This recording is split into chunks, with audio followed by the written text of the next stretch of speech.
Alright, so today's video is going to be a little different. It's not really a review or a comparison. It's more of a discussion here. It's like, I have a budget of $100 and I need a pair of headphones for on-the-go use, portable use. And you have two different types of markets on the table. You got wired headphones and you got wireless headphones. So you're thinking to yourself, well, which one of these is more convenient for me? Which one of these do I get better benefits from? Which one will make me as happy as possible? Which one will make me happier? And I'm going to go over the differences between the two in 2019. And yeah, I know this dates the video, but well, it's a 2019 video. What do you expect? I'm going to go over the differences and hopefully you'll be able to decide which one is better for you. So back when Bluetooth headphones came out, they sounded like absolute garbage. Nobody wanted them. Nobody bought the headphones because they knew it sounded like, well, dog waste, to put it in that way. Nowadays, however, the technology's improved, build quality's improved, sound quality has improved by a lot, but they're still not quite at the level of wired headphones. So I'm going to give a few examples as to what I mean here. For example, the song Ain't No Sunshine by Bill Withers, right? There was some background noise to it because, well, back then their equipment wasn't as good as what we have now, so it wasn't completely black. You know, the background wasn't completely black. There was some static, some hissing in the background. I managed to hear it from the Sonys a little more than from the Porta Pros. Just this much. However, the Sonys definitely had that Bluetooth sound signature to them, which I describe as kind of a papery, plain, artificial sound. It doesn't sound... It's like eating a steak well done, you know? I mean, at that point, you might as well just get a burger, you know? It's not very enjoyable. And I know some people like their steaks well done, but just bear with me for this example. This is a steak well done, which, hey, I mean, you know, whatever. It's edible, but it's not the best. This is a medium rare right here because it's juicy. It's got the details. It makes you happy. Obviously, that's a very biased example, but hey, I like medium rare. Deal with it. Another example, Smooth by Santana, right? The Sony, the percussion, the Sony made it sound a little less prominent. There was just a little more hidden than with the Porta Pros, as far as I heard. Although with both of these options, they don't pop out a lot to begin with. The percussion stays relatively hidden, but with the Sonys, I felt it was a little more hidden than with the Porta Pros. So that Bluetooth sound signature really made these quite unenjoyable to me, as far as it goes with the Santana music, just because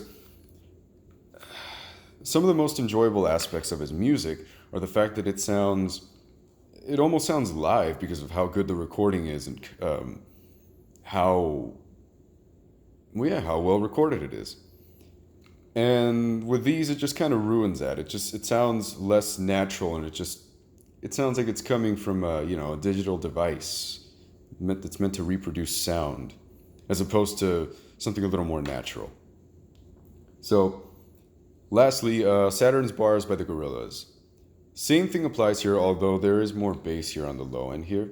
I can appreciate that just because that song, bass is one of its most important aspects.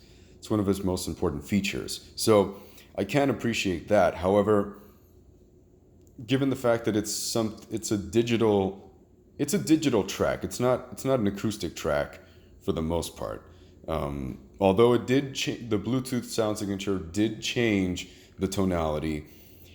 It isn't affected as badly as it is with something more acoustic. So the Sonys kind of get a bit of a save there, but still, they sounded a little cloudier than the Porta Pros. By the way, keep in mind, I know this is my modified quote-unquote pair of Porta Pros, where these are the KSC75 drivers, but the Porta Pro headband. So honestly, it is the same thing. It is the same thing here. They're not the same headphone, and they do sound quite a bit different, but they're not so different that it's I can definitely categorize these in the same category, and it would be perfectly fine to compare them against the Sonys. So overall, yeah, Bluetooth is getting better for sure, and you wouldn't be exactly throwing away money by going with a Bluetooth headphone, but it really isn't the best bang for your buck out there. Wired is still the better option, and it is the best option to go with. So unless you absolutely needed the wireless experience because you cannot have a wire for whatever reason, for example, exercise or a job where you're, I don't know, climbing things or operating some things where a wire just gets in the way all the time and it's annoying and it's going to snag and stuff like that, then fine, you can go with the wireless headphone. Just keep in mind that you are losing a bit of that natural tonality that you would have with a wired headphone. Well, a good wired headphone anyway. That would, it wouldn't satisfy you as much as a wired headphone would. But hey, if you gotta go wireless, you gotta go wireless. There's nothing you can do about that. So,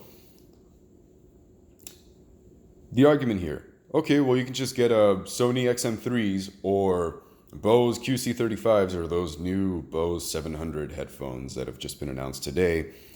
Yeah, you could, and you'll get something that's relatively close to wired headphones. But think about the premium you're paying there. You're paying upwards of $300, close to $400, or even more for those Bose 700s just to eliminate a wire. Only if that is really worth it for you, will you go with the wireless headphones. If it really isn't worth it for you, the wired headphones would sound better, the wired headphones wouldn't require battery, and they're totally manageable. There's nothing wrong with them at all. So I think that's where I'm going to leave off there. Go with the wired headphone, save yourself some money, because remember, you're also paying a premium for the battery, the Bluetooth, the wireless functionality, the extra features like, oh, you hold the side of the cup and it starts dancing or something.